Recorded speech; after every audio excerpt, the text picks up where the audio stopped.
Bueno, buenas tardes. ¿Cómo están? En el marco de los 50 años, del aniversario de los 50 años del golpe cívico-militar, y junto a las actividades salidas por Abuela a nivel nacional sobre 50 años, 50 acciones, la mesa promotora Quinta de Funes, en una de las tantas actividades que venimos desarrollando, vamos a presentar hoy el libro de Susana Rosano, Nunca llegarás a viejo. Está aquí también Graciela, histórica militante de los derechos por derechos humanos, ¿no? En la asociación y demás, y también va a comentar sobre su historia un poquito.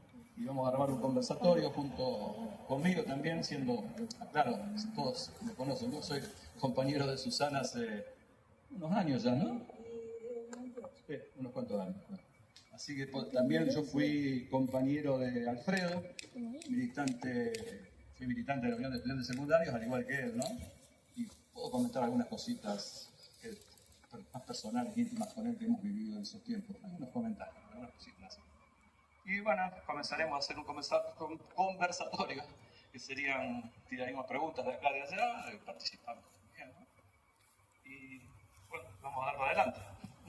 Le damos paso aquí a Graciela. Bueno, por suerte empezó Horacio, pero yo creo que ella es la más protagonista porque es la que escribió el libro. Yo te voy a acompañar en todo lo que vos converses. No, es una traición. A ver, una conversación es cuando uno habla y el otro habla. Bueno, a ver, nada, ¿qué puedo decir que ya no haya dicho? Espera, yo te voy a hacer una pregunta. Te voy a hacer una preguntita para que comience entonces, que ya que tenía. Bueno, tengo un par nomás, pero una para comenzar que sería, ¿cómo surgió la idea de este libro? O sea que tiene un poquito ahí. A ver, porque ahora sería... no sé, siempre pensé que la víctima había sido mi hermano.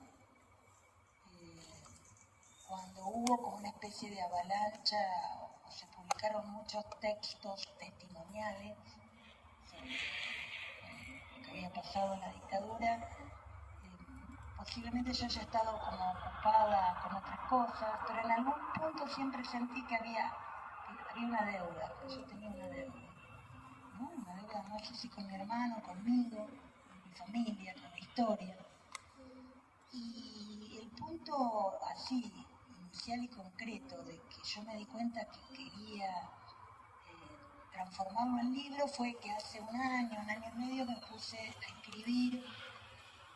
Hay una escena que yo ya en algún lugar la conté, que hay una amiga, yo en estos momentos que tengo 67 años, cumplidos en enero, ya nadie de los que me rodean, mis padres murieron, no tengo nadie que lo haya conocido a mi hermano en general, mi primo, tampoco se acuerda, tampoco lo veo mucho. Pero sí tengo un amigo que se llama Enrique, que es amigo nuestro y que aparte es carpintero y entonces suele venir a trabajar a casa. Y un día estaba haciendo el piso acá de la casa de Funes y de repente, hablando un poco del pasado, que se empezó a hablar de mi hermano. Entonces yo ahí como que me quedé pensando, ¿no? Dije, bueno, a ver, todo se va, todo se desrealiza, todo desaparece, todo nos vamos a morir. Ellos murieron muy chiquitos, pero qué materialidad, no sé, como que tuve una necesidad de convertir algunos recuerdos que todavía me quedaban, ¿no? de nuestra, porque era mi único hermano, por otra parte. Y entonces, bueno, me puse a escribir la primera parte del libro, que son 10 entradas más íntimas, podríamos decir. Y cuando justo vino un amigo, Gastón, que yo le agradezco en el final del libro, me dijo eso, déjame que lo lea, esto es un libro, bueno, y ahí empezaron los amigos que a uno siempre la quieren más de lo que uno merece, a decirme, no, no, no, esto es un libro, y entonces ahí me di cuenta que tenía escrito muchas más cosas de las que yo me había dado cuenta, porque aparte de estas cuestiones más íntimas que tienen que ver con el recuerdo de Alfredo, yo durante los últimos 10 años más o menos había empezado como a investigar cuestiones de memoria y había participado en congresos y había publicado artículos y me había peleado con mucha gente y había leído muchos libros y bueno, y eso entonces se fue como dándole forma y sobre todo la mano muy amiga de una editora que es una chica joven, porque eso también me gusta mucho, que se haya publicado en una editorial más como alivianada. Bueno, no, me encantó que escribieras un libro, el título es tremendo, y leerlo, bueno, se entiende por qué lo del título. Ahora que decías que era tu único hermano, Marta era mi única hermana gemela, también, bueno, desaparecida, y pensé, Bere, vos también, Amadú era tu única hermana, mirá, las tres con únicos hermanos. Yo no soy escritora, lo más que puedo haber escrito es alguna poesía, algo así, en honor a ella, en honor a los 30.000.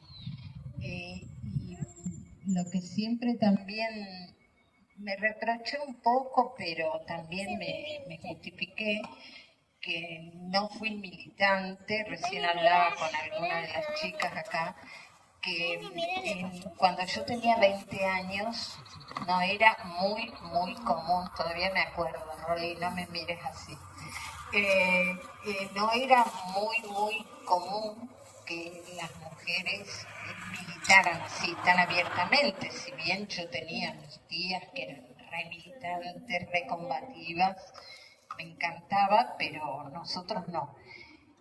Pero teníamos también la experiencia de mi viejo. Mi viejo tenía una peluquería de mujeres en pleno centro de Rosario, donde iba gente de mucho dinero, y él tenía dos tarifas, cuando venía la empleada de esas personas y cuando venía la señora. Y él siempre nos hablaba de eso, de que nunca nos olvidáramos que había gente de distintas condiciones, que siempre respetáramos a todo el mundo. Él había empezado como bollerito en el campo, trabajando a los 8 años, y cuando fue adolescente vino a la ciudad y tuvo un apoyo tremendo de gente que fue muy solidaria con él. Le pagaron para que él estudiara peluquería, por ejemplo, que fue gente que no lo conocía, y él siempre nos decía eso. Y después con el tiempo, y para mi justificación, yo cuando era muy joven, era la época de los Beatles, hubo un cambio muy grande en la música sobre todo. Pero yo me acuerdo que con mi hermana los recitales y todo lo que íbamos y lo pasábamos genial y nos encantaba y gritábamos cantando, eran todos los de canciones de protesta. Mercedes Sosa, Cita Rosa, Daniel Miglietti, Quilapayún, ahí era donde íbamos. Entonces yo digo, bueno, me sentí un poco gratificada por haber pasado por ese lado. Y bueno, también lo digo medio tristemente, pero para mí fue una realidad. Yo siempre que me encontraba con alguien me decían, ¿vos quién sos, Marta o Graciela? Porque éramos idénticas. Entonces, bueno, yo también ahí empecé a ser yo y empecé a ser yo también, y más todavía cuando muere mi papá, que mi papá tenía terror que fuéramos algún organismo de derechos humanos, hablo en plural por Lulú, mi hermana del corazón. Mi papá estaba aterrorizado que nosotras participáramos en algo y nos pasara a nosotros también algo. Y él muere a los 3 años de desaparecida mi hermana y de cáncer, que bueno, hay un estudio de los psicólogos de Madres de Plaza de Mayo de la incidencia del cáncer en los padres de desaparecidos. No así en las madres, que volcaron mucho para afuera todo lo que sentían. Así que apenas muere mi papá, yo de cabeza me tiré a los organismos y no paré hasta hoy. Y bueno, Susana, yo a veces el libro lo leí, es muy fuerte, me toca mucho por Alfredo, me emociona mucho, siempre me complica la situación, ¿cómo decir? Pero bueno, Alfredito, como le decían también de chiquito, militábamos los dos y teníamos en claro que queríamos en ese tiempo tomar el poder, la revolución estaba a la vuelta de la esquina, cantábamos en el Sheraton Hotel, íbamos a hacer el hospital de niños, íbamos en un colectivo, se cantaba la marcha San Lorenzo, íbamos acá, allá, peñas. Lo único que Alfredo tenía un problema, que era el asunto que tenía unos lentes muy gruesos, ¿no? Él no veía mucho. Y entonces en las actividades, cuando íbamos a hacer actos relámpagos y demás, los teníamos que poner alejados de campana o lejos, en un lugar que pueda salir rápido, porque se les llamaban que los lentes y bueno, lo agarraban, no podía salir, ¿no? Y en ciertas ocasiones no podía participar así de las acciones. Pero él usaba mucho la logística, en la casa de él, en el 74, te hablo de esos tiempos, mis biógrafos comenzó a estar acá, los volantes, hacíamos todo, el medio boleto estudiantil, nuestra gran batalla. O sea que lo conocí bastante durante el año 74 y en el 75 también y el 76, que después ya se fue poniendo muy fea la cuestión, ¿no?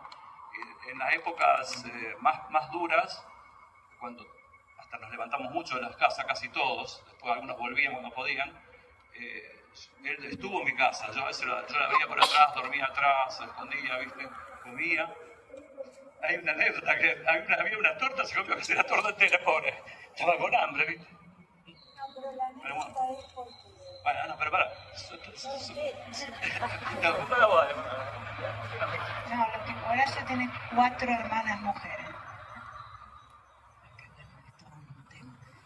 Y ellas me contaron, cuando yo empecé a salir con Horacio, que en el cumpleaños de 15 de Estela, la hermana del medio, cayó mi hermano, que estaba en ese momento, era el 76, claro, Estela de junio. Bueno, mi hermano lo matan en septiembre, estaba clandestino, como se decía en esa época, estaba escondiéndose, y cae a la casa de Horacio y era el cumpleaños de 15 de Estela, parece que habían hecho un torta. La anécdota de las hermanas que mi mamá medio como que se la comió completa, ¿no?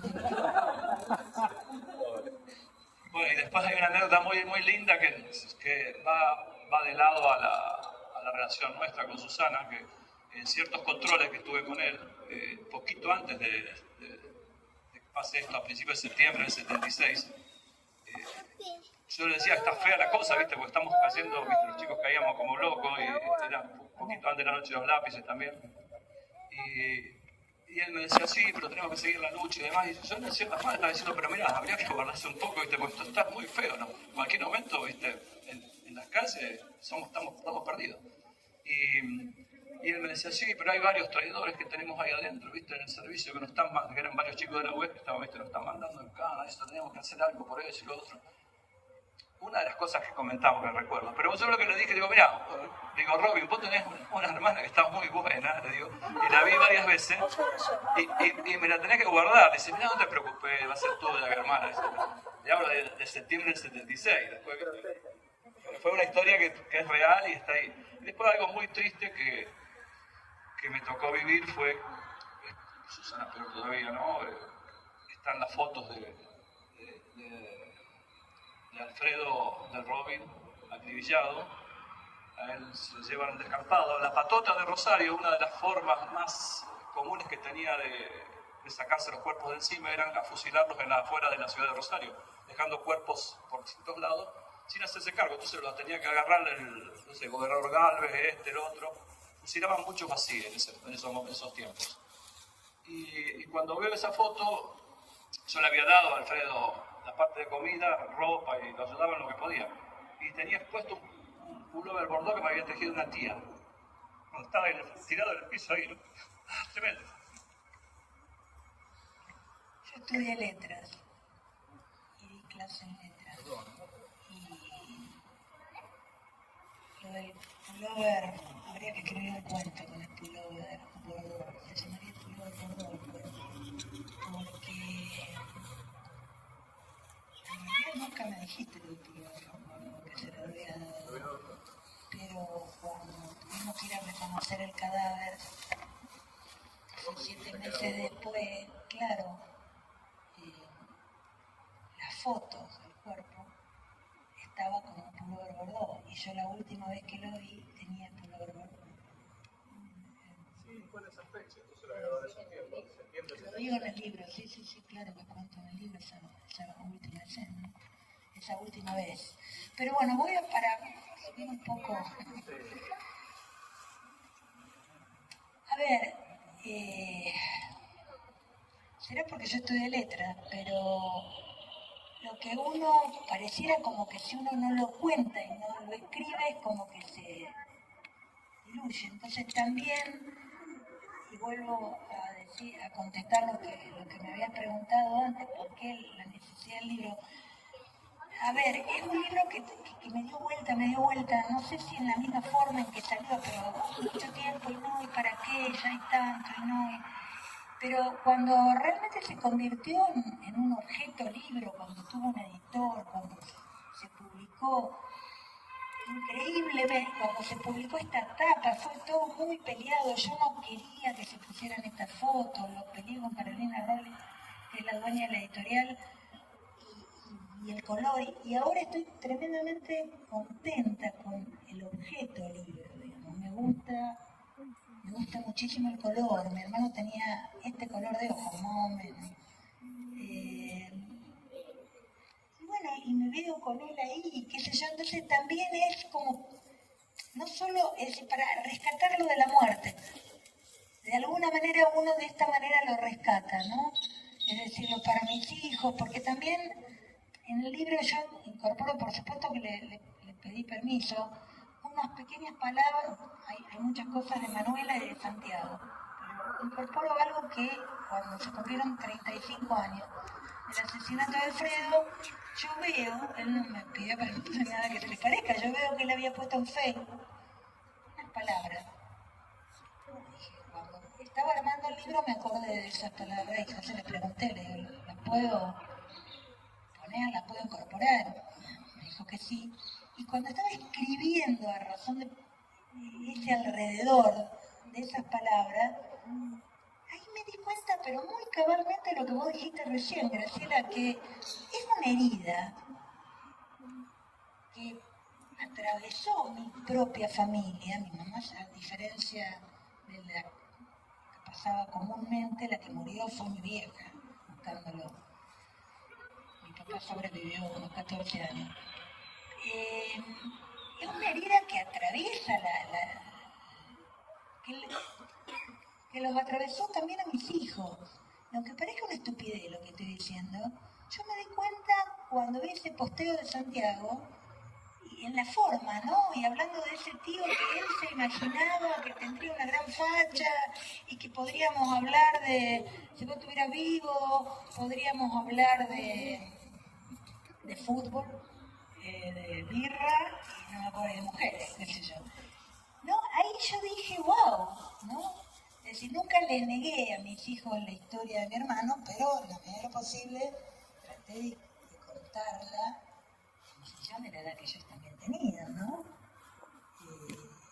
Sin hacer algo permanente. Pero ahí yo tuve la conciencia exacta de que mi hermano estaba de alguna manera fantasmáticamente, ¿no? Seguía estando en la familia.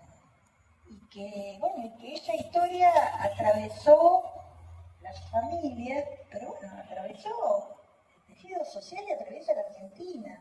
Es algo que todavía está, a pesar de que mucha gente dice, bueno, vamos a hablar de la dictadura, qué sé yo, sin embargo uno todo el tiempo va como recuperando la historia, ¿no?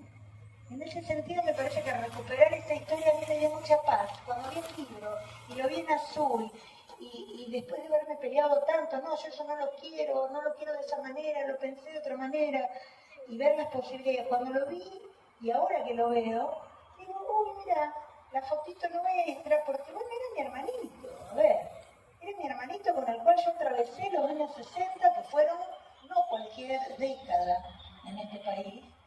Yo era una típica nenita rubiecita de clase media, papito médico, mamita profesora, mi hermano también, al que le pese, y nos atravesó el huracán de la historia, es decir, nos fisuró, nos agujereó. Pero fue una infancia muy linda en otros, ¿no? Hasta que llegaron los 70. Entonces, bueno, es también recuperar un poco eso, un poco la alegría de haber tenido un hermano, de haber vivido cosas y de que no lo mataron. En realidad, en algún punto todavía siento hay algo de él que perdura. Me hiciste acordarme de muchas cosas y aparte cómo todo nos atraviesa a todos. Mirá como yo escribí algo como un machete. Entender no quiere decir perdonar, que vos decís algo parecido en el libro. Cuando se entienden las cosas y les podemos dar un sentido, los fantasmas nos siguen acompañando, pero los aceptamos de manera distinta. Y eso me hizo acordar lo que vos estuviste hablando. Y después otra cosa, cuando dijiste de tus hijos, bueno, vos sabés que Anita es mi sobrina, pero es como una hijita, que yo no tengo hijos y la adoro, la amo. Y cuando era chiquita y ellos estaban viviendo en Buenos Aires, yo me acuerdo que hubo acá para un 24 de marzo, que pidieron de Buenos Aires que todos mandáramos fotos, historias, para darles vida, que no eran todos unos mata gente, sino que eran gente común, que vivían como cualquiera. Y me acuerdo que Anita me llamó desesperada por teléfono diciéndome, tía, yo vi una foto de la tía Marta, que tampoco la conoció como tus hijos, y yo se las pedí, pero no me la quisieron dar, como llorando. Y yo le dije, bueno, pero mejor que no te la dieron, porque esa foto es testigo de que la cosa que le pasó a tu tía y a tanta gente se siga conociendo. Entonces vos quedate tranquila, vos la viste, está bien. Y yo tengo una copia acá en casa, pero esa tiene que estar ahí. Hicieron muy bien en no dártela. Y después otra cosa que te quiero contar. La Beltrami era profesora mía. Te lo había contado, sí, la tía Lili. Porque mi abuela, la tía Lili, vivía en la esquina De San Luis y Buenos Aires. Se lo quiero contar porque es simpático. Yo tengo una relación muy profunda y muy extraña con Graciela. No es la típica, como, qué sé yo, ponele, Bere. Yo te conocí a vos a través de Marta Pilnik, inmediatamente vos me contaste, como me ha pasado en otros casos, que tenía una hermana que la había matado, y eso, bueno, inmediatamente me conectaba.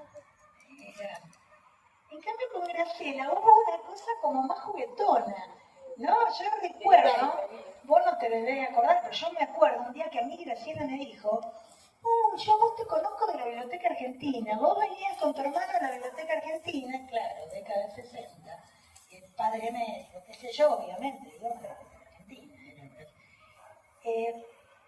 Para mí esa primera vez fue como que yo te marqué, dije, mirá, no sé.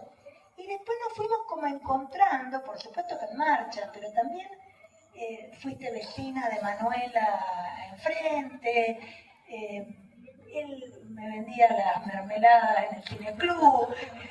Hubo como toda, digamos, La clase de Gaby. la clase de Gaby Morales. Cuando vos me contaste, ¿te acordás que yo estaba en la casa de Manuela, acá cuando frente a tu casa, que habían encontrado las cenizas de todas que habían encontrado, Sí. ¿no? Y que iban a tirar, que tiramos, en realidad, bueno, tiraste vos, porque yo estaba al lado en esa marcha. No sé, como... Y eso también para mí fue muy importante para el libro. Darme cuenta del punto de vista, ¿no? De que los hermanos miramos esa historia de otra manera.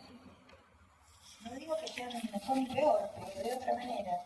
Y entonces hubo como una necesidad histórica en este país durante muchísimo tiempo de hacer otras cosas que eran mucho más urgentes, como juzgarlos, etcétera, etcétera, etcétera. Pero que había como una herida, yo lo digo claramente en la primera parte del libro, que yo atajo la herida, ¿no? Es decir, hace 50 años, yo tengo 67, tenía 17, bueno, va a morir conmigo, no cierra. No, ni olvida ni perdona, es lo que acabas de decir vos, yo trato de entender. Al escribir el libro me di cuenta que hace 50 años trato de entender muchas cosas y por eso leo, y por eso hablo, y por eso busco, y por eso peleo mucho. ¿No? Pero eso no quiere decir ni que olvidemos, ni que, ¿de qué perdón estamos hablando? Entonces cuando vienen esto de la memoria completa, pero claro, se olvidaron del genocidio, digamos, pero entonces... No me dejar hablar ahora. No me arreglo. Yo tengo que hacer una pregunta más. Pero...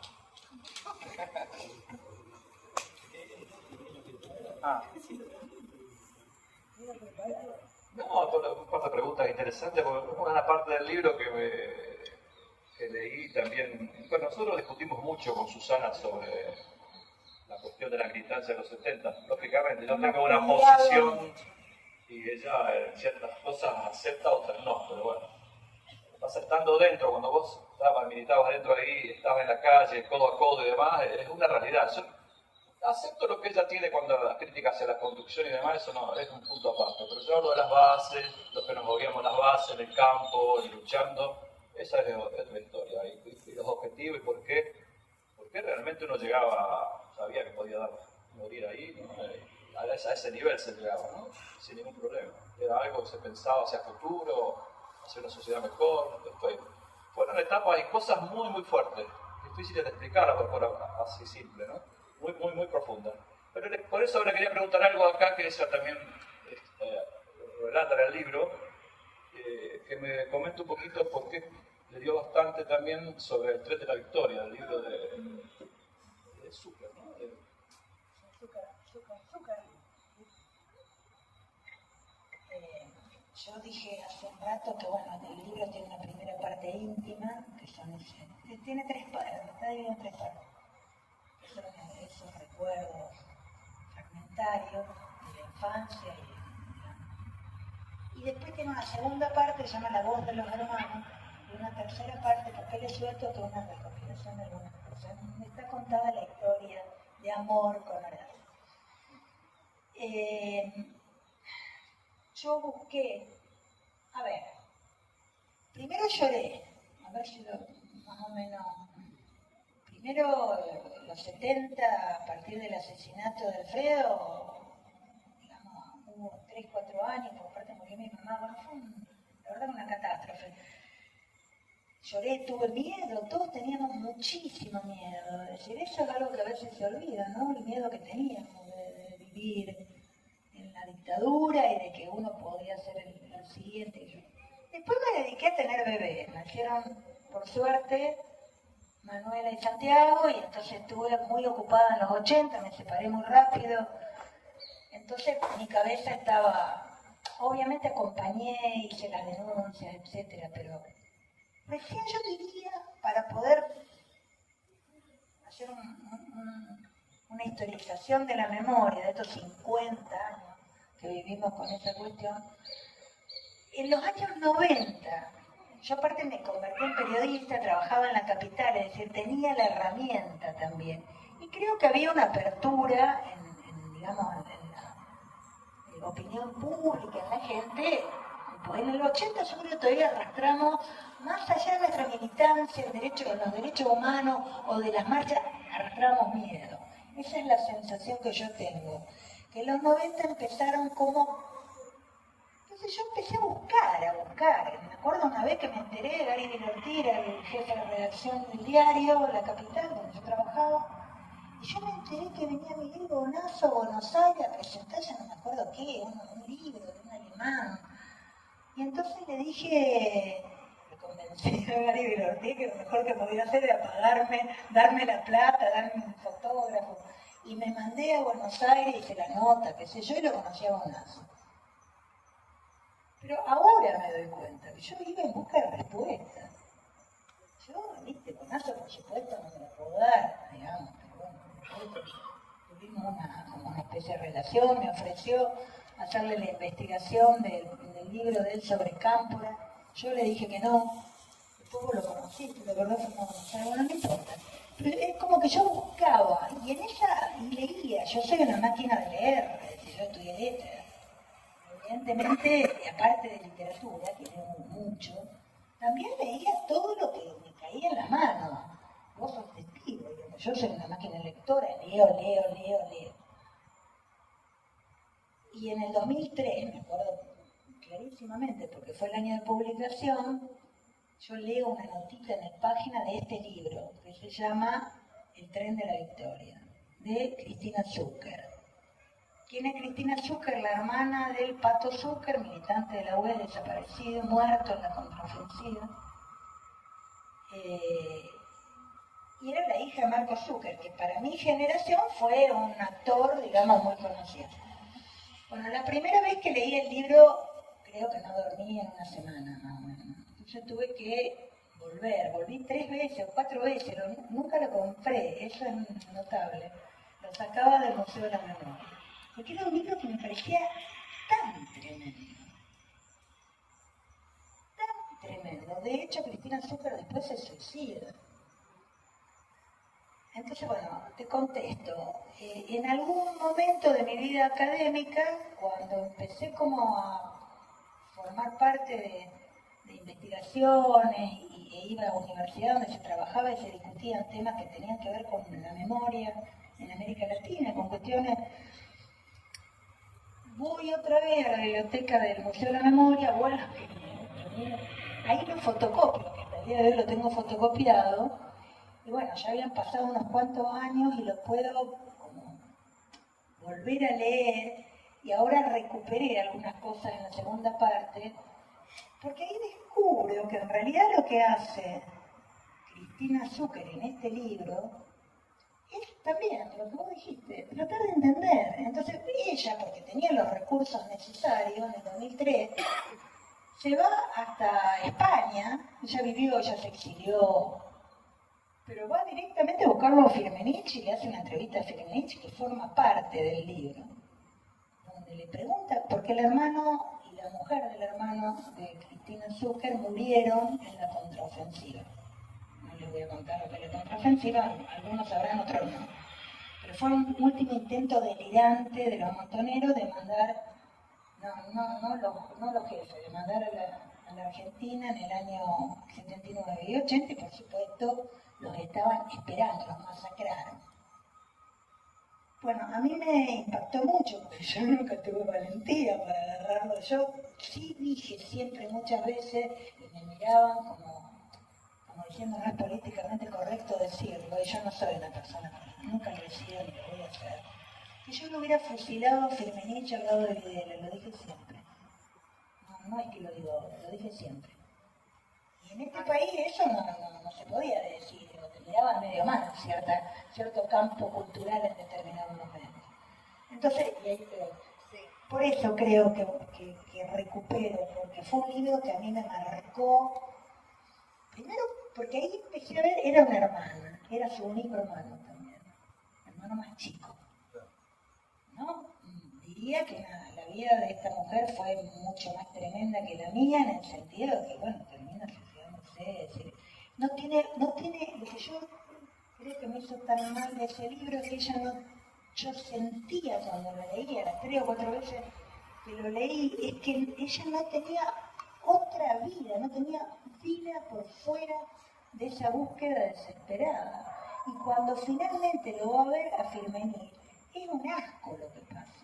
Porque hasta se le caga de risa, le dice, ¿vos qué te crees que yo me voy a acordar? Ay, sí, me pareció terrible cuando leí esa parte.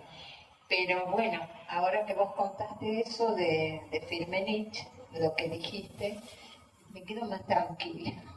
Porque siempre me quedé medio mal, porque te acordás, Rolly, cuando estábamos en familiares, con Delia y demás, no sé si había algo así como un homenaje a Firmenich, no me acuerdo muy bien, y yo dije, no, yo no, porque yo no sé si por él no murió mi hermana. Y Delia me miró y me dijo, quizás tengas razón. Y después, bueno, yo no tuve miedo nunca. Y nunca había militado, nunca nada, pero yo me remandaba cuando empezó realmente mi militancia en derechos humanos, cuando muere mi papá, como dije antes, y bueno, ahí me metí, pero con una fuerza terrible, en el 80. Y ahí me metí con todo, incluso una de mis primeras apariciones fue ir a Buenos Aires con todo un grupo cuando vino el Papa. Entonces se levantó una bandera de 70 metros que decía familiares de desaparecidos y detenidos por razones políticas y sociales, que yo era re novata, estaba toda doblada y escondida para que no despertara a nadie, y solamente levantarla en el momento que pasaba el móvil del Papa. Y cuando la levantamos, la gente misma fue la que nos la tiró abajo. Y llamaron a la policía, bueno, un desastre. A mí me miró un cana, que no me olvido nunca su cara, un gordo colorado. ¡Raja de acá! ¡Andate! ¡Andate!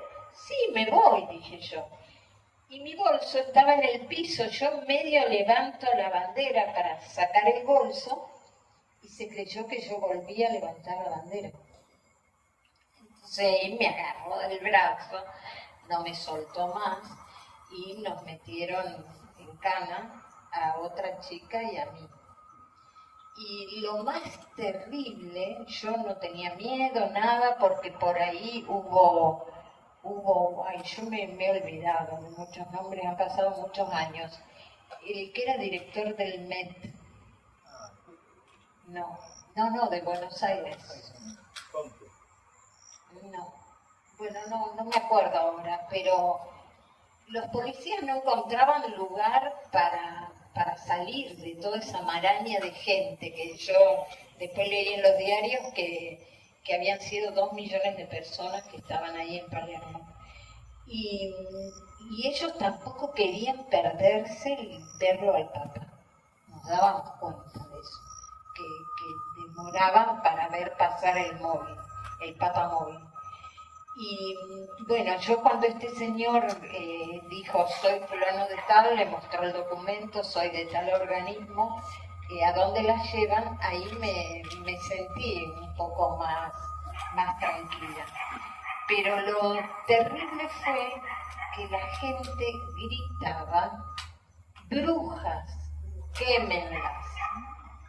Eso fue terrible. Y bueno, a Lilian Echegoy, no sé si la conocen, bueno, Rolly sí la debe conocer, la llevaron a las 2, ella se quedaba en Buenos Aires porque tenía a su hermano detenido en La Plata, y yo me volví sola a Rosario. Bueno, ahí sí, ahí sí tuve terror. Entré a mi casa, yo sola, metí muebles en la puerta, miré abajo de las camas, estaba aterrorizada porque yo decía, ellos sí saben quién soy yo, dónde vivo. En el año 80. Sí. Bueno, yo en el 80 tuve mi último allanamiento embarazada de Manuela, es decir, Bueno, estaba el aparato funcionando sí. sin ningún tipo de problema. Y bueno, me bañé como para sacarme de encima todo eso que había vivido, qué sé yo, puse la radio, no dormí.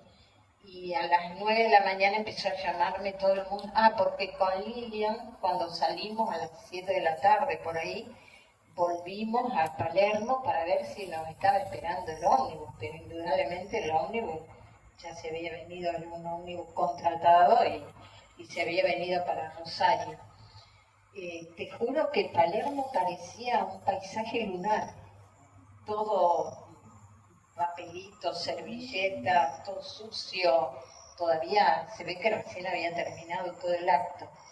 Y no, eso sí fue terrible, eso sí fue el único momento que yo sentí miedo. Y una vez, pero ahí no sentí miedo, me puse más cocorita. Yo vi un tipo en la calle que me miraba horrorizado él, como diciendo, yo en mi imaginación pensé que ese tipo pensaba, yo la maté hace 2 días, ¿cómo es posible que esté caminando por la calle? Por la cara así que me miraba, con cara de espanto. Me hice acordar, miedo, yo creo, a ver, sí, yo sí sentí miedo. Yo los 80 los percibo como una época en donde yo sentía miedo. Yo empecé a trabajar en el diario La Capital, antes había trabajado en otro, que se llamó Democracia. Pero entré en el 84 y, por ejemplo, me acuerdo una vez que tomé un taxi, ya era el gobierno democrático, pero tomé un taxi del diario La Capital, a donde yo vivía, que era aquel Cerrito y Moreno, y el tipo denso, y entonces no sé qué me dice, yo no le contesto, y entonces el tipo se pone como medio violento y desvía, bueno, una cosa muy extraña, muy rara, y entonces en un momento determinado, porque el tipo hablaba de los robos, ¿no? No estábamos hablando de la dictadura, y el tipo en un momento me muestra un revólver así, y me dice, porque yo tengo esto,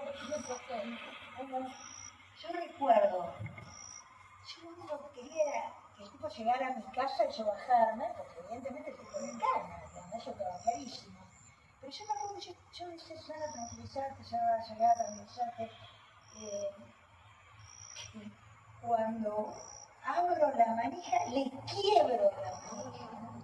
Y entonces le pago, ¿no? Para bajarme.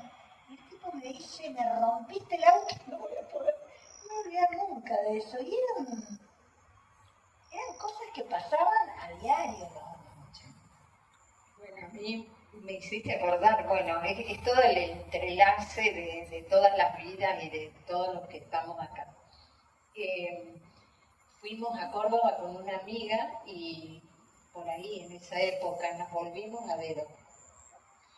Y entonces, bueno, no me acuerdo quién estaba sentada atrás o adelante, el tipo venía solo y en un momento dado nos dice, yo no sé si nos lo dijo él por tener miedo él de nosotras, o si era verdad, nos dijo que él era colaborador de Camps y que acá en el bolsillo tengo gas paralizante. Bueno, las dos seguimos mudas hasta llegar a Rosario y después nos reíamos y decíamos, para mí que el tipo tuvo miedo de nosotras, que éramos nosotras las dos subversivas que le habíamos hecho dedo, y nos contó esa historia para atemorizarnos. Bueno, eran tiempos oscuros, no eran tiempos... Ahora hay mucha investigación, muchas películas al respecto. Realmente, si bien yo agradezco que Alfonsín, es decir, cuando uno piensa de ahora en esta línea de los 50 años, lo que hizo Alfonsín fue único en el Cono Sur. Por más que después le haya dado la evidencia de vida, ¿no? El trabajo de la CONADEP, nuestro país sería otra cosa. Pero bueno, pero más allá de eso, es real que estaba tan intacto el aparato de dictadura que no pudo con todo. Entonces hay ahora hay películas, hay investigaciones, bueno, ¿qué fue aquí? ¿A dónde fueron a trabajar esos muchachos? Evidentemente estaban dando vueltas, siguen estando. Más de uno, bueno, y ahora encima que Milei lo deja morir en su casa de la mano. Qué historia, chico. No solo que mueren los que ya fueron, sino que se están pariendo otros. Eso es lo más terrible. Sí, bueno, Susana da realmente en el libro, deja abierta para lo personal, para ella también, para mí es una vuelta de una página, un cierre de algo, de una etapa, no completo, porque esto no va a ser nunca completo, lo saben bien, lo sabemos todos, ¿no? Esto va a estar abierto y las heridas estas no se cerraron porque nunca van a salir estos genocidas a decir dónde están o qué pasó, o sea que hay que seguir luchando para seguir por la memoria y la verdad y la justicia, ¿no? Eso lo tenemos presente. Y ahora estamos cerquita de un nuevo aniversario, ¿no? de esa nefasta fecha. Y para mí es al tratar de cerrar esto y después toca, y lo interesante es cuando le pregunté el tren de la victoria, porque abre ciertos puntos y demás que tocan a personas, por ejemplo, en el caso de un militante y demás, puedo mirar de un punto de vista, otro de otro punto de vista, deja abiertas bastantes ventanitas como para discutir y llevarla a una mesa de debate, ¿no? Que llevaría tiempo también y demás. Muy interesante todo. Pero espera que no me deja decir nada, ¿viste con él que está con nada? Y le quiero decir mi última pregunta para ella sería, bueno, pero es lo último, para que cierre. ¿Qué impacto puede tener la lectura del libro en estos momentos actuales? Que recién vos nombraste algo sobre Milei, justamente la lectura de este libro en estos momentos tan duros de una democracia represora, de una violencia del Estado. Ha existido históricamente la violencia del Estado hacia el pueblo, no sé, al final se ha destruido, pero en estos momentos se han endurecido muchísimo, ¿no? Es muy fuerte todo lo que se ve. Pero bueno, esa es la pregunta. A ver, yo nunca he sido una persona optimista, no soy optimista, menos cuando uno piensa según las chicas de Viterbo dicen que el libro se vende extrañamente. Yo, mi sensación es que es un libro, vos lo dijiste, y es así, es un libro excesivamente incómodo. Nosotros pensamos que vivimos en una época donde lo que nos enseñan es a ser felices, no importa cómo. Está loca, que sería yo, les aparece por parte de un libro duro. Mucha gente me ha dicho, lloré mucho esta parte, lloré esta otra, y bueno, que se alivianan a uno. No por este libro, sino por las cosas que veo que están saliendo, que se están publicando y todo lo demás. Creo que es una muestra ineludible de que todavía hay muchas cosas, muchas cosas por discutir, muchas cosas por saber, muchas cosas por ver. Y lo que me parece que siempre lo digo por otra parte, envejecer es horrible, pero si uno no es un tarado, mucha gente es tarada y quiere ser cada día más tarada, pero si uno no es tarado, el paso del tiempo me parece que da una distancia para poder volver a mirar cosas, volver a preguntarse, ¿no? Es decir, hoy hablábamos con Horacio, por eso te quise sacar el micrófono, cuando veníamos en el auto, que yo te decía, yo creo profundamente en la diversidad de voces, siempre lo creí, por eso no me gustaron nunca los montoneros, ni los del PC que te bajaban, y uno tenía que repetir como un loro lo que te bajaban. No, me parece que cuanto más voces haya, cuanto más miradas haya, hoy los jóvenes no son tan tarados como a veces uno cree. Porque los chicos piensan, piensen de otra manera, miren desde otro costado. Eso me parece que es interesante. ¿Qué va a pasar con esto? No tengo la menor idea. Al menos, sí, me gustaría que no vuelva para lo que hemos dicho tantas veces, Graciela, lo que hemos dicho gracias tantas veces, pero no soy muy optimista. Que no vuelva a pasar, chicos, lo que pasó fue, bueno, todo lo que estamos acá sabemos, fue del orden del inverosímil, fue una herida muy dura para una sociedad como la nuestra. Todavía me parece que este engendro de Milei y todo esto que está pasando ahora tiene que ver con eso también. Tiene que ver con el miedo que nos metieron, con la poca capacidad para pensar y discutir sobre las cosas que nos ofrecen, que nos venden, el estado inmundo de la clase política en estos momentos. A mí me parece que también es un resultado de la dictadura y de todo lo que pasó. Es decir, no hemos saneado, hay cosas que no han sido discutidas a fondo y en serio. No ha habido autocrítica de las organizaciones armadas, no ha habido autocrítica.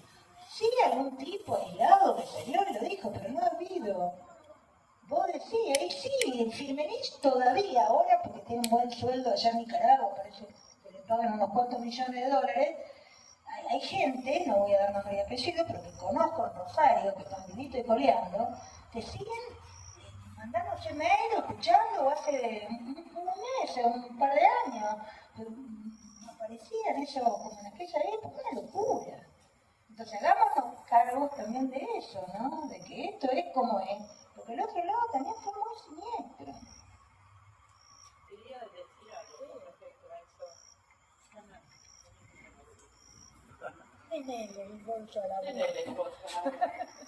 Esto que yo lo he hablado también con mi familia, con gente amiga, yo no lo perdono a los dirigentes. No lo perdono. No lo pongo al mismo nivel. ¿No es cierto? Pero no lo perdono. Porque cuando la mandaron a mi hermana Maru a Salta con su compañero Rodolfo Siger a militarse, una sociedad pequeña, donde todos se conocían, los mandaron de carne de cañón. Eran unos, perdón, pero unos pendejos de mierda. Tenían 22, 23 años, los mandaban a militar. Ellos se quedaban dando la orden, ¿no? Entonces, ¿cómo no los iban a agarrar? Enseguida los agarraron. A Maru y a Rodolfo en Salta. En el año 74 los mandaron, en el 76 los fusilaron. Digo que yo no lo perdono, no lo voy a perdonar nunca. Entonces, no se ha hecho una autocrítica. Hay algunos libros escritos interesantes que se han hecho una autocrítica dentro de los montos, donde han hecho un análisis un poco más fino de esa realidad. Yo no voy a poder perdonar nunca, porque cuando nosotros nos tuvimos que ir, después que la mataron a Maru, a mi hermana, que nosotros militábamos, que nos tuvimos que ir al campo, volvimos en el 80 porque mi ex marido quería estudiar profesorado de educación física y le llegaba el límite de edad.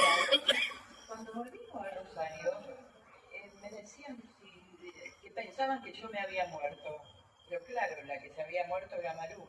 Era tan confuso todo en el 80 todavía, que no sabíamos qué es lo que estaba pasando. Y ni siquiera nos queríamos saludar por la calle, por las dudas, porque todavía estaba la dictadura. Entonces, era de un nivel tan confuso. Sí, dale.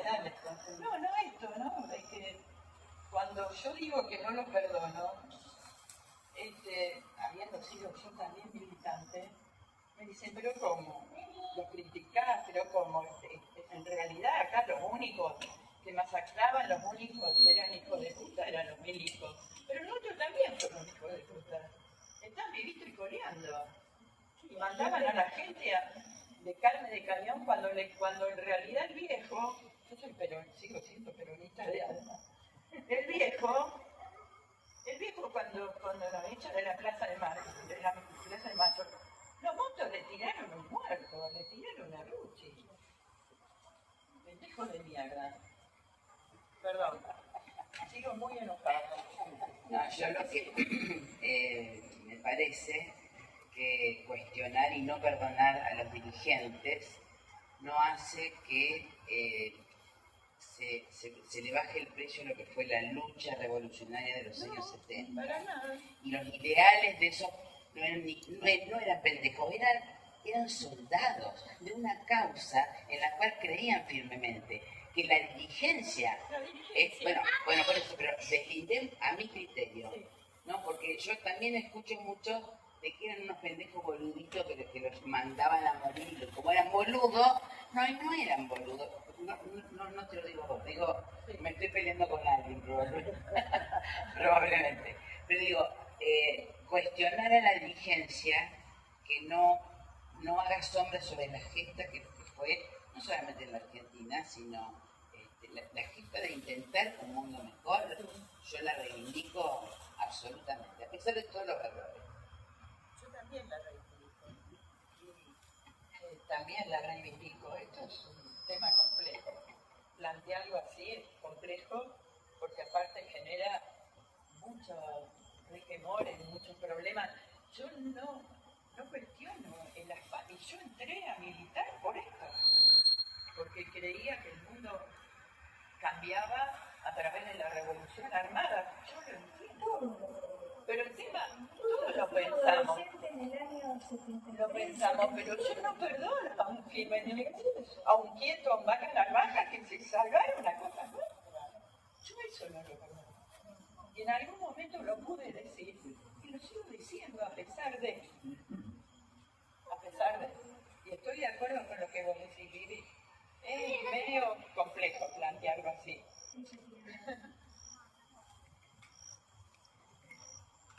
Yo creo que está bueno, siempre me pregunté por qué desde familiares no pedían explicaciones a la cúpula montonera. Porque mirar y ver es mirarlo todo y ver responsabilidades y errores en cada uno de los bandos. Y para terminar de madurar es necesario también reconocer los errores que hubo. Hubo mucha obsecuencia porque se manejaba mucho desde la presión sobre la gente. Hubo gente que quiso dejar de militar, Paco Urondo quiso dejar de militar, partía a Mendoza y lo vendieron desde sus propios compañeros. Entonces, ayudaría a limpiar, es muy difícil, pero mirar errores y responsabilidades nos hace mejor responsables para poder evitar que se vuelva a producir. Cuando hablamos de que, bueno, se puede volver a gestar un golpe, es necesario también aprender de la historia de los errores. No les hace falta. No va a hacer falta. Claro, ya estamos golpeados. Bueno, pero es necesario ver cuáles fueron los errores de los dos lados para no repetirnos. Bueno, la teoría de los dos demonios, yo no estoy de acuerdo con la teoría de los dos demonios para nada, por supuesto. El tema viene por otro lado, por la dirigencia. Lo que vos decís, Vivi, había todo un proyecto político revolucionario, pero eso no le quita responsabilidad a quienes nos mandaban, y yo lo insisto, como de carne de cañón. Yo cuando militaba con mi ex marido, nos habían mandado a militar a Villa Constitución, para apoyar a Piccinini en la lista marrón, en las islas. Nosotros nos fuimos a vivir a una villa de pescadores. Yo ya no quería saber más nada, porque no estaba de acuerdo con la carnicería, no estaba de acuerdo. Cuando nosotros nos quisimos ir, porque mi ex marido y yo, bueno, queríamos seguir con Perón y no. Los montoneros querían seguir la lucha armada cuando ya había venido a Perón. El Luchi vuelve, ya estaba Perón acá. Entonces yo cuestiono esa dirigencia entreguista. Eso no quiere decir que esté en desacuerdo con el proyecto popular. Pero bueno, es algo que no sé si Esa es una de las ventanas que abre el libro. Claro, yo le voy a comprar, Susana, ¿eh? Me lo tenés que autografiar. Pero bueno, es algo que... En el caso, una cosa referente a eso, en el caso mío, cuando yo había retornado de Inglaterra, en 97, con Susana estamos juntos Del año 98. Siempre afuera, estando afuera, he llorado a los compañeros en momentos solos, viste, pensando, viste, Mundo de Error y muchos más, porque realmente tengo casi todos, mis compañeros están todos muertos. Todos, el Parrilla, el Canche, todos los que estábamos cerca en los grupos, la Carlota, el Sucre, de esto. No, muy poco, no quedó casi nadie. Así que cuando siempre los recuerdo y estoy, viste, uno lo hace internamente, solo, a veces estas cosas, viste, cuando vos te mirás un espejo, haces autocrítica y pensás, pienso todo lo que ustedes están diciendo también. En un momento para mí, Pepe y Toto no era Dios, pero los tenía ahí arriba, ¿viste? Y estábamos de acuerdo que salgan del país para que no les pase nada a ellos, nosotros seguimos luchando. Lo teníamos claro, ¿eh? Por eso te digo, cuando vos también decís que no éramos solo nenitos que estábamos poniendo en el sol medio boleto estudiantil, no. Muchos, en el caso del Rob y nosotros éramos milicianos. Yo tuve entrenamiento militar también, ¿viste? Tuvimos esto, lo otro, teníamos... Bueno, pero estoy hablando que en esos momentos, no sé, fue una realidad que se vivió. Ponerle que fue la Revolución Cubana, la vietnamita, el Concilio Vaticano II, ¿no? Todo, el respaldo francés. Se arrastró tanto de una generación que nos pegó todo eso y bueno, es difícil explicarlo, pero se hablaba de la lucha armada. Yo en un momento pensaba, hasta digo, me gustaría ir a Tucumán, viste, al monte, a pelear allá, siendo te hablo del año 73, tenía 15 años, antes de empezar a militar. Después empecé a agarrar el peronismo y toda esta cuestión, viste, y dije, no, tenemos que estar acá, en la lucha acá con el... Por eso es un debate larguísimo esto, pero que no sé si nadie puede juzgar tan así las cosas, porque comentarlo así parece todo muy simple, agarradito por pinzas y no es tan simple. La verdad absoluta no la tiene nadie tampoco, ¿no? Tenemos... Está bueno. Ahí Manuela quiere hablar.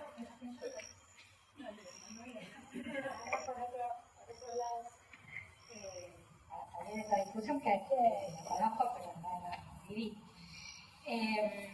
No, también me parece que es interesante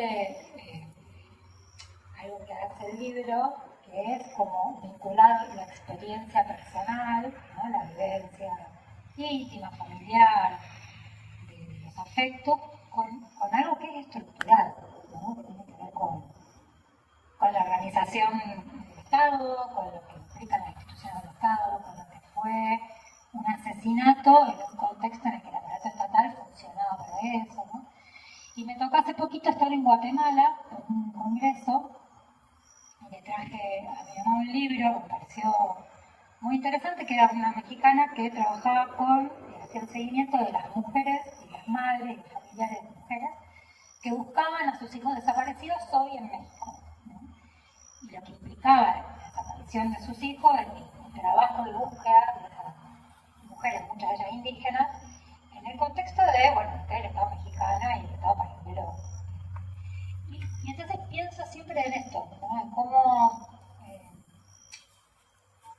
a mí me costó un montón, yo tenía que ver con mi profesión, yo soy antropóloga, ¿no? Me costó un montón hacer ese link, y en Guatemala lo vi muy claro, ese link entre lo que significa el aparato estatal como el aparato desaparecedor, como el aparato genocida, como el aparato que arrastramos desde la colonia, ¿no?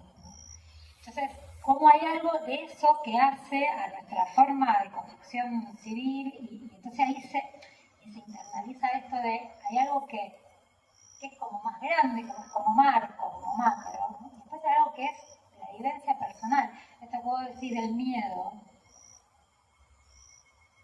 Bueno, hace a una forma de vivir en Estado, de vivir en sociedad en nuestro país, ¿no? Y lo hace hoy, a pesar de que hace 50 años, mis hijos probablemente sepan poco, o entiendan algunas cositas de lo que fue la dictadura, pero no.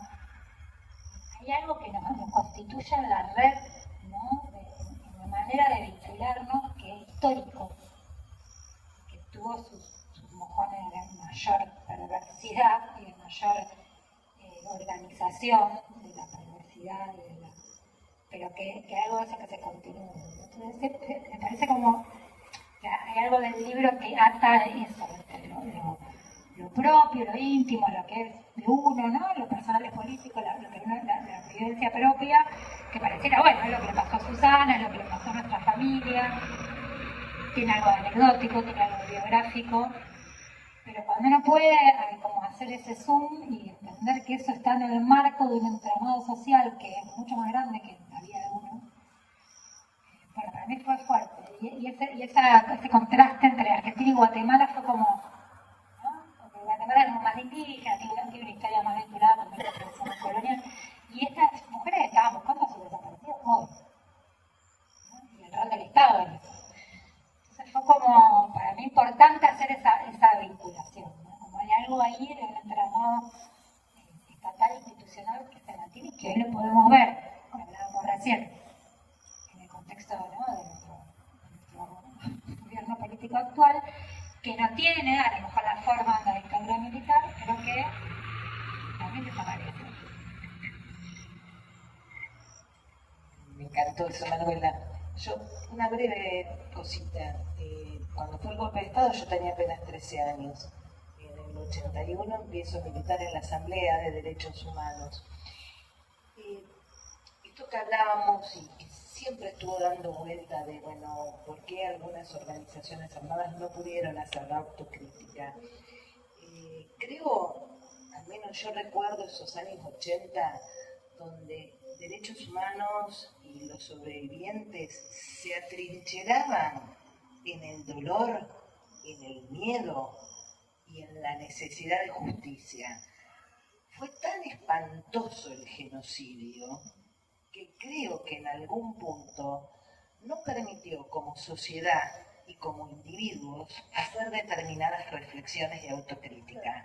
Cuando Horacio dice, mis compañeros están todos muertos, Horacio tiene que vivir con ese dolor, levantar la bandera de sus compañeros, y eso desde un punto de vista afectivo en los individuos particulares, creo que es muy doloroso para poder hacer una autocrítica a fondo, ¿sí?, cuando se vivió tanto dolor. Y bueno, te tomé a vos, Horacio, como miles y miles y miles que están dando vuelta.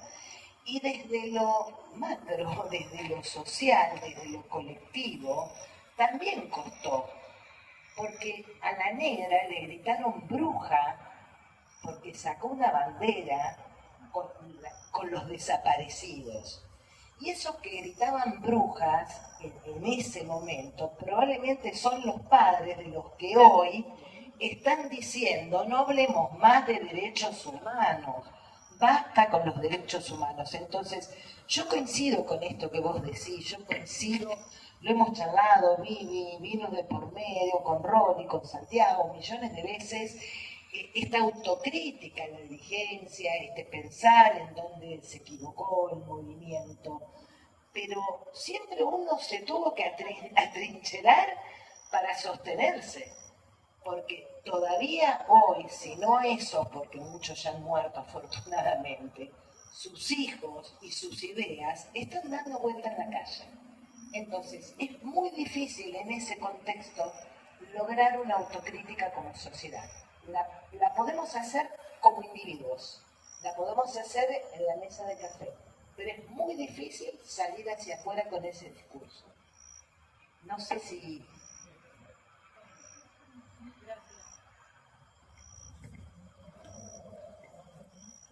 Como dijo Susana, lo mismo, que en ese momento había otras urgencias que resolver. Sobrevivir y tratar de ver qué pasaba, qué había pasado.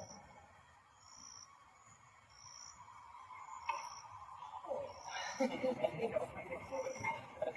mí me parece que por esa época había una convicción, una juventud en todo el mundo. Y cada cual, digamos, se direccionó a su manera de acuerdo a su propia convicción personal. Algunos fueron por lo armado, otros fueron por la paz. En fin, indudable que hubo un movimiento es muy difícil que cambie. Estoy un poco de acuerdo con ella, que yo soy pesimista. No pesimista, no, tendría que Soy ser positivamente optimista. pesimista. Pero crear el pueblo es espontáneo. Hay momentos, hay veces que se levanta o pasan cosas. La vida sigue hay cambios. funcionando. O sea, la vida sigue funcionando igual. Pero el mundo no cambia. Porque cualquiera que ha leído la historia no ha cambiado nunca nada. Todo es guerra, todo es engaño, invasiones. Pero está en nosotros que cambie también. Pero por eso, esa convicción de cambio ocurrió en esas épocas, 60, 70, y algunos la tomaron de una manera y se direccionaron de alguna manera, otros de otra. Ese es el challenge que se diría en inglés hoy en día, de buscar el camino y buscar la forma. Lo que es importante es que esa convicción, como te pasó a vos, lo que hay que entender acá es que vos tenías una convicción y actuaste por esa convicción y estabas convencido. Sí, totalmente. No hay que hacer ninguna autocrítica desde mi punto de vista. No es la autocrítica, Mario. Perdón. Vos no te tenés que hacer ninguna autocrítica. La autocrítica o la crítica te la da tu esposa. Sí, siempre. Pero hay que comprender la intimidad de cada persona y por qué hizo lo que hizo o no lo hizo. Y eso, ahí está el valor, digamos. Eso es lo individual. En lo individual. Claro. En Pero lo no colectivo, en este mundo, la paz, el vivir bien, es bastante difícil. Es muy La semana muy pasada aquí estuvo. porque cuando eso asoma, aparece el fuego y se trata de destruir. Eso es lo que vivencia yo. Te quería marcar algo. La semana pasada estuvo Mauricio Cornaglia y tuvo una charla muy interesante sobre el extractivismo y lo que está pasando acá en Argentina, en los mares, en las montañas, en toda América del Sur, no solo en Argentina en especial. Y es muy importante la cantidad de gente, y sobre los humedales aquí también, hay chicos acá del grupo de ambientalistas que trabajan en la mesa. Es toda una cosa muy nueva y muy interesante que en nuestros años ya la revolución y el cambio, porque vos hablabas que yo estaba convencido, pero no hablábamos mucho de esas cuestiones. Hablábamos solamente, yo veía a los chicos chiquititos de la villa, ¿viste? Y mi idea era sacar esto, hay que terminar con esto. Es un futuro. Claro, pero no me fijaba en el glaciar, sí las tierras que perdían los pueblos originarios y demás, pero no estaba la explotación minera y esto, ese extractivismo, esa explotación actual, no lo teníamos tan metido ahí como la lucha, lo primero. Hoy en día, eso es más o menos la violación que estaba pasando en esos tiempos antes, más todavía, el doble. O sea que estamos sufriendo doblemente una violencia con toda la exclusión social que hay, lo que se ve con todo este individualismo y extractivismo y esta que le dicen ellos, como le dicen Macri, que le decían, ¿cómo se llama esa cosa de individual tiene que ser el solo el que la hace, no lo colectivo? Bueno, no me sale la palabra. Meritocracia, exactamente. Ahora viste la meritocracia, antes era ahora es la meritocracia y esto y lo otro. Sí, sos pobre porque... Pero bueno, yo soy optimista y sigo creciendo en el pueblo y eso es lo que me mantuvo vivo también. Claro, en los momentos de tortura, en los momentos de cárcel, en los momentos de exilio y demás, siempre me mantuvo vivo esas ganas de vivir, de seguir para adelante, no entregarme tampoco, pensar hasta cuando estaba tirado en un piso que puede pasar años y demás, pero hay que seguir vivo, vamos a sobrevivir, seguir. Y esta lucha va a seguir siempre. Me parece que todos lo pensamos, lo tenemos en nuestra cabeza, pero creo que hay que hacer explícito algo común entre la experiencia de Nicaragua y lo que pasó acá, tiene nombre y tiene que ver con el consenso de Washington y toda esta planificación imperialista que nunca decayó. Por ahí se distrajeron un poco cuando tuvieron que pelearse con los chinos, pero ahora están chochos atrás con el patio trasero. Y eso creo que es un aspecto de la geopolítica que nos tiene sometidos, que no podemos no mencionarla en todo esto. Hay que mencionarla. Hay que volver a quemar la bandera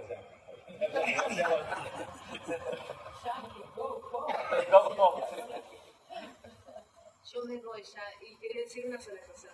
Vine a ver a mi profesora de literatura iberoamericana de tantos años, con muchísimo gusto a escucharte.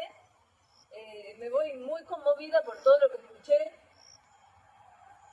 Creo fielmente en la marcha del 24, que cada año se hace más grande y que va más gente joven y que se sigue sosteniendo. Ni olvido ni perdón, y se lo dije a mis hijas, y seguimos yendo todos. Así que ese poquito de esperanza, y creo que en este momento nos fortalece más, sigue estando. O sea, nunca no tenemos que dejar que se olvide esto. Y disfruto muchísimo cuando paso por la catedral y grito todo lo que tengo ganas de gritar, porque creo que hago la marcha solo para pasar por ahí y gritar lo que quiero gritar. Así que bueno, me voy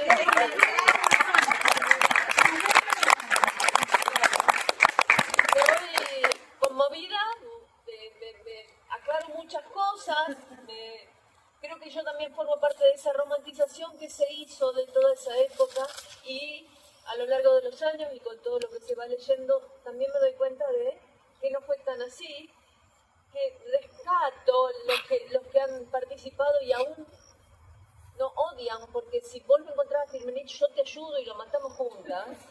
Entonces, claro, yo no me puedo olvidar de eso. Sí, y no quiero faltar el respeto a nadie, ¿no? Entiendo y comparto lo que cada uno pueda pensar. Así que bueno, me voy. Que tengan buenas noches.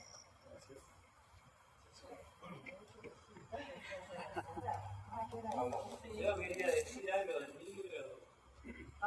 Lo leímos en un contexto con Graciela en el mar, muy atentos, y la verdad que no sé si te pasa a vos, pero no sé, como escritora, por lo menos es mi percepción, me has transmitido el dolor y la bronca juntos. Es como una pelota ahí, que supongo que habrá sido tu dolor, no lo sé, esa fue mi percepción. Pero me lo hiciste vivir desde un sentimiento muy profundo. Entonces lloré a mares, porque me pareció un libro excelente, de poder transmitir lo que es el dolor en un ser humano. Me encanta. Yo sé, a veces le digo a Horacio eso, no es un libro muy legible, digamos, ¿no? Me ha llamado gente. Pero no es de golpe, va. Es el dolor de la cicatriz. Para mí no es un golpe Claro, no es de es la golpe, va. restauración del dolor humano que está en todos los seres humanos. Todos tenemos una historia y tenemos problemas y sufrimos y rescato mucho eso. Y aparte que bueno, lo amabas a tu hermano. Eso es suficiente. ¿Podrías contar la anécdota final o leerla? La última parte, la coda. No, pero yo no tengo lente, no leo. Ya no leo sin lente. El último. Si lees los ojos yo no voy a poder. Después se me caen las lágrimas. No te sabía tan llorón. Este libro. Me emociona esto y es que me toca muy adentro. Es tremendo. Yo también tapado. Lo que pasa es que yo no hablo nunca de todo esto. Entonces en estos lugares hago catarsis. Cuando hace las recorridas, vamos a la casa de los compañeros, estaban todos los compañeros, y tiene que salir antes porque yo... Y lo que pasa es que lo tenía el cabezón que estuvo ahí adentro, amigo mío, ¿qué querés? ¿Viste? Me hace lo viendo ahí. Se me puede. Pero me hace bien llorar eso. Voy a leer que es cortísima, La Coda. La Coda es, en realidad el libro no tenía coda, el libro terminaba acá. Pero yo, un amigo mío, voy a leer La Coda, que es muy pequeña, y le decía que el libro no tenía coda, el libro terminaba acá, caminaba. Y se lo di a leer a Enrique Fofani, un gran amigo mío que trabajó conmigo en la universidad, y una de las cosas que me dijo inmediatamente, este libro necesita una coda. ¿Qué es una coda? ¿Viste? A ver, bueno, nosotros venimos del ámbito de la literatura, acá tengo otra exalumna, bueno, es una figura retórica en realidad, que viene de literatura grecolatina, pero es como el final, sería, ¿no? Como cuando a un libro uno le pone, que no son las conclusiones, no, es como darle un pequeño cierre. Y coincidió que yo recibí el mail de la lectura de Enrique con esto de tener, el libro está, ¿verdad? Pero tiene una coda, Aunque yo justo había ido a una psicóloga ese día, por primera y única vez en mi vida, no una psicóloga, pero sí una psicóloga que era estas que hacen constelaciones familiares. No es mi métier, pero bueno, por una serie de cuestiones quise hacer la experiencia que fue muy buena y bueno, les río la coda y después van a entender por qué asocié las dos cosas. Quiero escarbar la tierra con los dientes, quiero apartar la tierra parte a parte, adentillarlas secas y calientes. Quiero minar la tierra hasta encontrarte y besarte la noble calavera y desamordazarte y regresarte. Volverás a mi huerto y a mi higuera, por los altos andamios de mis flores, pajareará tu alma colmenera, de angelicales ceras y labores. Volverás al arrullo de las rejas, de los enamorados labradores. Esto es un fragmento de un poema de Miguel Hernández, que fue en su momento musicalizado por Serrat, pero que bueno, uno de los grandes poetas de la Guerra Civil Española. Se llama Elegía a Ramón Sigé. Ramón Sigé era un gran amigo de él que lo matan en la Guerra Civil Española. Libro que yo leí mucho. A mí la literatura me ayudó muchísimo a sobrevivir la cuestión de mi hermano. Es decir, porque yo estaba en 5º año, en el 76, mi mamá se muere, bueno, el exilio nunca fue una opción en mi familia, entonces me quedé sola con mi papá y en el 77 empecé a estudiar letras. Y bueno, obviamente la lectura me salvó la vida, no tengo duda de eso. Y Miguel Hernández, bueno, era un autor que yo en ese momento leía, de hecho tengo el libro con el que dice 1977 que yo. Cuando éramos chicos, muy chiquitos, cuando yo tenía 5 o 6 años, solía despertarme en medio de la madrugada sobresaltada, con miedo. Me acuerdo que sentía de una manera quejumbrosa, dolorosamente perceptible, que flotaba sola en el universo de estrellas infinito. Y entonces, en la oscuridad de mi cama, te llamaba Alfredito, y te pedía por favor que me dejaras pasarme, que me recibieras en la tuya. Y vos siempre me decías que sí. Y entonces se producía una especie de milagro. Me acurrucaba a tu lado y me dormía. Han pasado ya muchos años. He tenido hijos y también nietos. Y no obstante, muchas veces, cuando estoy triste, te llamo en silencio para que me arrulles. Sos todavía mi hermanito, el protector, el tío de Santiago y de Manuela. Y cada tanto te veo regresar a mi sueño. Me contás que hiciste un viaje largo, larguísimo, pero que ahora estás de vuelta. Que esta vez sí, regresaste para quedarte. Que tenemos que hablar de muchas cosas, compañero del alma, compañero. Quiero que estos escritos, tan demorados, que fueron rumiados durante larguísimos años, te permitan al fin descansar en paz. Y mientras tanto, nosotros, los sobrevivientes, seguiremos trazando el camino de nuestras vidas.